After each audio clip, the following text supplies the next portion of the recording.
important than the first 4 rules combined. Of course it is. It's the solution to all life's problems. There is no better solution to every problem in the world. You can't solve a math problem? Do tip number 5. Are you ready for it?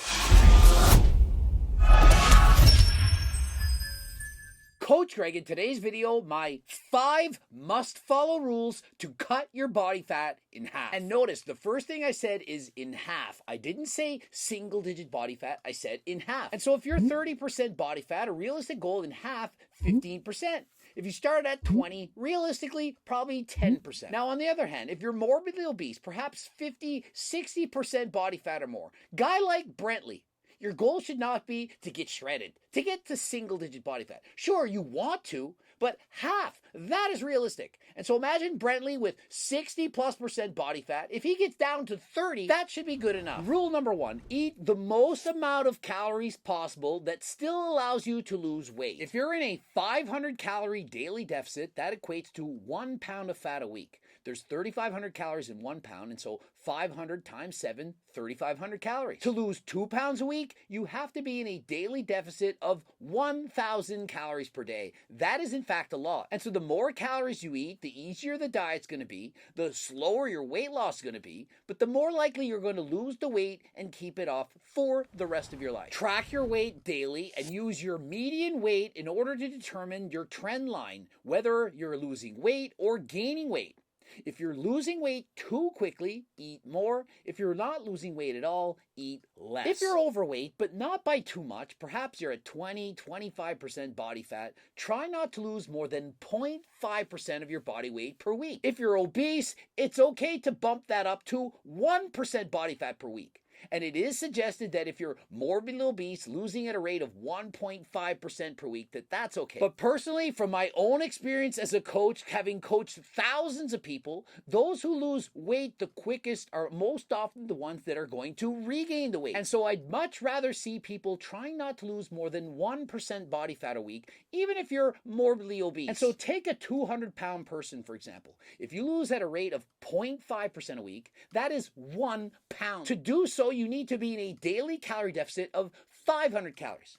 If you try to lose 1% a week, that's 2 pounds. That equates to a daily deficit of 1,000 calories. Now, I don't know about you, but a 1,000-calorie deficit, that is a lot. For example, at 200 pounds, you'd have to walk 7.7 miles to burn off 1,000 calories. The average gym goer would have to work out with weights for about 3 hours. And even if you're super fit, like Coach Greg, racing bikes at your maximum speed, it's still going to take me going harder than last time a full hour to burn off 1,000 calories. And for example, in 5 pounds of strawberries, that's 1,000 calories. And so think of it, you're either having to reduce your intake of food by 1,000 calories or burn off 1,000 calories more, or a combination of both. But that is a lot. And so trying to lose more than 1% of your body weight in any given week, that is a daunting task for most people, especially considering you're going to have to do this for perhaps 10, 15, maybe even 20 or more weeks. And one thing to note when weighing yourself daily, don't judge your self-worth based on the number on the scale. You're not going to see the number go down every single day, nor should you. But what you want to see is that the median weight, essentially the average weight for the week,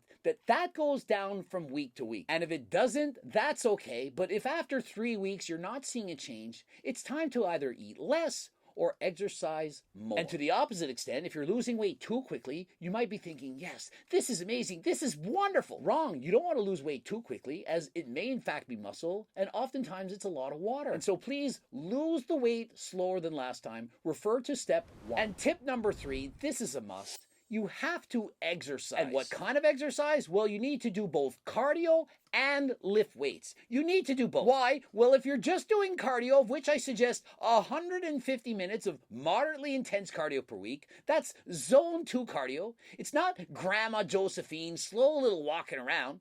But it's also not sprinting. It's somewhere in the middle. It's a moderate pace that's comfortable, but then you're pushing yourself a little bit. Well, if all you do is cardio and you're in a calorie deficit, eventually you're going to lose muscle. And muscle is metabolically active. And you're thinking, I don't need to exercise. I'm just going to take Ozempic or semaglutide. Well, guess what? If you take that, studies show, yeah, probably gonna lose about 15% of your body weight. And so that 200-pound individual, 15% of that, gonna lose about 30 pounds. Problem is, about 40% of that weight loss, it's going to be muscle. And so 40%, 30 pounds, that's 8 pounds of lean tissue. And 8 pounds of lean tissue will reduce your BMR, which is the calories you're burning doing nothing, by 64 per day. Add to that the lost calorie burn through neat, non-exercise activity thermogenesis. You know, the calories just standing around, twiddling your thumbs, bopping your head, just going about your daily chores, as well as exercise, equates to 160 calories per day. And you're thinking, that's not a lot, it's just 160 calories, so what? I don't need that muscle. Well, in a year, it's over 58,000 calories, the equivalent of over 16 pounds of body fat.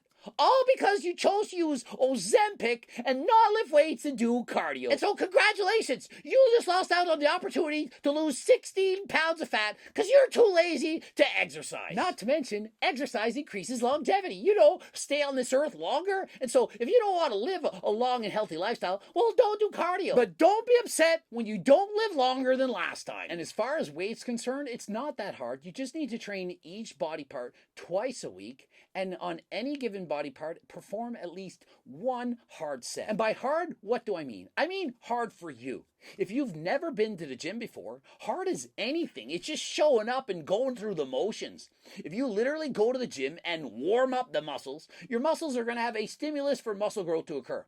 But if you're already training harder than last time, you're already Coach Greg, you're training to failure and beyond. Well, do one set like that. If you do that, you're going to keep the muscles that you have. You preserve them. You preserve your metabolism so that in the future, you have an easier time to maintain the weight loss. And if you don't want to do structured exercise like cardio classes and so on, please just go by your steps. Work your way up to 12,000 steps a day. If you can do that, you maximize longevity through walking. And so if you're at 5,000 steps now, work your way up perhaps to 8,000, 10, and 12. If you're already at 8, well, jump right into 10 and 12. But if you're already doing 12,000 steps a day, no point in doing more. Try and do harder forms of cardio. For you, walking is easy. If it's not improving or maintaining your fitness, then walking, it's not even exercise. It's just moving around. To me, that's just called neat. I want you to exercise. I want you to push yourself beyond what you're normally accustomed to. If you can do that, you're going to increase your VO2 max. VO2 max, the #1 predictor of longevity. Number 4, you got to do this. Remove all the crap, the junk from your house, or at least from sight, and replace it with healthy foods and or snacks. Out of sight, out of mind. If you have junk food in plain sight, you're going to crave it. Every time you see it, you're going to have to use your willpower to avoid the temptation to eat it. And so why not remove the junk in the first place? It will become that much easier. And just think of it. If you have healthy food snacks available at all times, if you are getting a craving, if you are hungry, you'll quickly reach that healthy choice. And so whether you're at home, at work, driving around, visiting various locations, please bring something healthy with you. Because if you don't and you get hungry, guess what you're going to do? You're going to go and find the nearest Tim Hortons like Will Tennyson does and eat a bunch of donuts. And if not, you're going to grab some cookies, chips, desserts, candies, and so on. You know you are. I can read your mind.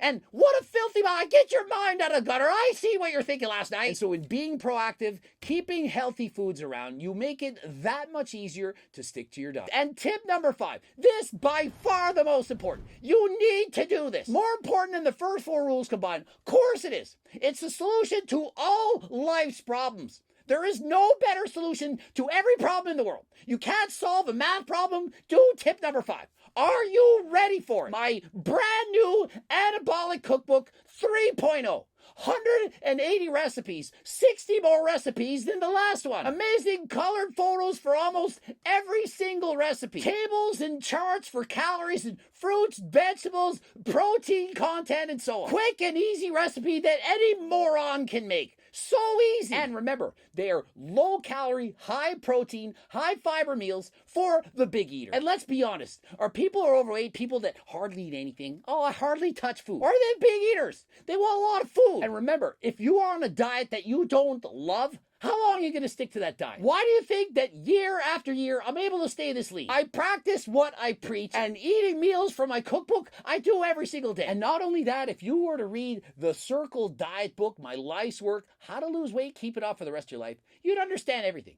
You wouldn't need to know anything more. Why hire a coach when you literally have one at your fingertips? The cookbooks, the Circle Diet book, it's more than you'll ever need to understand. Even if you only eat one meal a day, that can be the difference between success and failure when it comes to your diet. And so you don't have to track every freaking macro. You don't have to eat chicken, broccoli, and rice. You just get the cookbook, eat until you're full, satiated, and try and do some cardio workout, follow these tips, and you're going to lose weight. It really is that simple. Oh, but I don't need it. I'm just going to use my willpower. How's that worked for you in the past? How many of you on your first try have lost the weight and kept it off your entire life?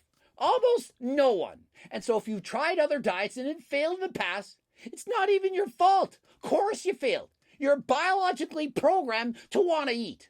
And so unless the diet accounts for this, how can you expect to be successful? And so remember, I've made these recipes over decades of dieting, done 59 bodybuilding competitions. I've been on diet since I was a teenager. I'm 47 years of age. I've coached thousands of people lose weight. And why are their success rates so much higher with me than other coaches? Because I understand what they're going through. I know that to lose weight, you can't be starving, you can't be hungry all the time, and you need to love, not just like, love what you're eating. And so because of that, I invented creative recipes. Recipes that allow you to be full, but that still taste amazing, so that it's that much easier to stick to your diet. And so the number one reason diets fail is because people are hungry. And so imagine being on a diet, not being hungry all the time, and loving, not just liking what you're eating. Imagine how easy that diet would be. And some people are saying, oh no, I tried to diet, I got down to 7% body fat, and I was hungry all the time.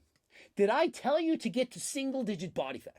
Or do I preach 15% body fat? I'm not saying I want you to get my cookbook and get to 5% body fat year round. Doesn't make sense. No matter who you are, if you diet for too long to get too lean, it's not going to be healthy. Testosterone levels are going to fall. But what my diets, my cookbooks do, it allows you to maintain a healthy body fat percentage for you. Notice at the start of the video, I said, cut your body fat in half. Did I say to get to single-digit body fat? And so if you're 20%, you can get to 10. 50%, you get to 25. Half of your body fat. Isn't that enough? Remember what I keep saying, halfway there? Your dream physique, you're not getting it? Halfway there? How is half not good enough? As long as you're trying to be the best version of yourself, you're trying to improve, is that not enough? Of course it is. You should be proud of the weight loss that you're able to achieve. And what would be better, to lose 100 pounds only to regain it? Or better to lose 50 and keep it off? And so please click the link in the description. Go and check out my brand new cookbook 3.0, bigger, better than ever before. And my favorite recipe is the anabolic mushroom risotto. I'm eating it every single day. That is a must. So many new recipes. Can't wait for you to try them out. Subscribe, click the bell button, comment for the algorithm. Don't forget to watch one of the bloops. Head over to my website. Remember, code Greg, 10% off. The cookbooks, training books, coaching plans by me and my team. The Circle Diet book is talking about that today. Also, the Harder Than Last Time clothing line. You know, we got the tank tops, the shirts, the hoodies, the shorts, the jogging pants. Head over to the website, code Greg, 10% off. Follow me in the gram, Greg Doucette, IFBB Pro. And until next time, I am out.